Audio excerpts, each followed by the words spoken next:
So Keri, I'm going to go back to something that you said earlier in talking about just with LEAs controlling kind of how, their PE teachers are utilized in their district, and classroom teachers, teaching PE essentially to their kids in some areas. So with COVID, do you think there will be a mind shift or more of an emphasis put on health and PE and the value that we bring, to a school, to bring to our students, and even more importantly, with this, the buzzword of SEL time that it's trying to be added into the classrooms, do you think too that districts are now looking more closely at what we do and seeing more value in that to understand that quality health and PE teachers actually embed SEL into their practices on a daily basis? So while, I absolutely 100% agree with you. I think now more than ever, we're recognizing the importance of health and physical education. But I still think there's a disconnect between district level leadership to increasing health and physical education and improving that SEL, making an impact on academic achievement. Because again, when we boil it down, right, we have to understand how schools function and why they function. Schools' goal ultimately is to, and I'm talking from a high level, not necessarily from a teacher perspective right now, is to make sure that our students are passing tests, right? We all know that that's one of the big downfalls of our education system right now is that they spend their money and their passion in the subject areas that get assessed. And so until we understand that it's more than just English language arts, math, science, and probably a couple of other subject areas that may or may not get tested in your state, we're never going to get that connection. So while I think the population in general is understanding that health and wellness is crucial, right? Specifically highlighted during a time where we recognized how important health and PE are for not only our students, but also us as adults. But then making that connection to funding it in schools are two completely different things.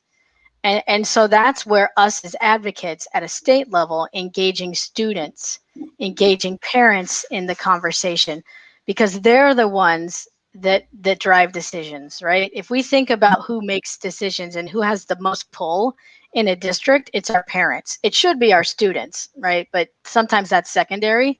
But because the parents are a voice for the students, they're the ones that they answer to, essentially. So when parents start pushing for more health and physical education, then I think we'll see that shift in districts and schools. But until then, just knowing that health and wellness matter, specifically through, health education and physical education classes, that connection still isn't there. We got our foot in the door. And, what we do to advocate while we've got this foot in the door is crucial. Right. So we're at a point right now where the world is listening to what we have to say and how we can identify SEL, health education, and physical education. And if we don't take advantage of it, it's going to pass. So I think we're there, but we're not nearly where we need to be. Yeah. And I'd like to add that there has been no other time that I remember in education. And I think, Keri, you and I have been in education about the same amount of time, 25, 26 years. I kind of did math while you were doing your 15 years of teaching and 10 years in Department of Ed.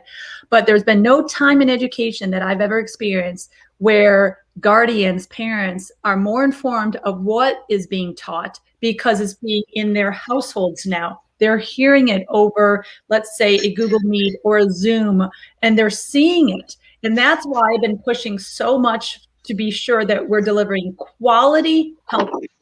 I'll never, ever just say health and PE, it is crucial. I will always say quality health and PE is crucial for student learning to take place. And that's where we have to put our best foot forward as health and PE teachers to ensure that we're standards aligned and we're implementing best practices. And that's why I think we've had several conversations, ourselves about quality PE and what that looks like. And we'll get to that more in the broadcast. But parents are much more aware now what we're teaching. And this is a great opportunity during this pandemic to highlight the importance of quality health and PE. So I just wanted to add that But you well said, because that was just a question that Andrew and Keith and I have had several times about the impact of COVID and on health and PE. So well said. Yeah, thank you. And if I could add to what you just said, I think parents are seeing what health and physical education look like now. And they're Yes. also understanding that it is nothing like what it looked like when they took it. And That's that's correct. great. Yes. That's great. That's great for our profession, and it's great for our kids, because parents are finally starting to say, oh, this is really good health and physical education. This is not what I used to call the 3 R's of PE. I don't know if you've ever heard me say this or not, but our profession for a long time did the 3 R's of PE.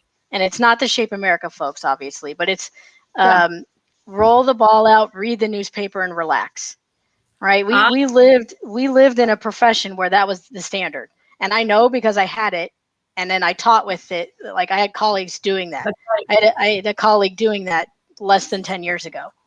So, we've come a long way, and it's good that parents get to see what good, effective health and physical education teaching actually looks like.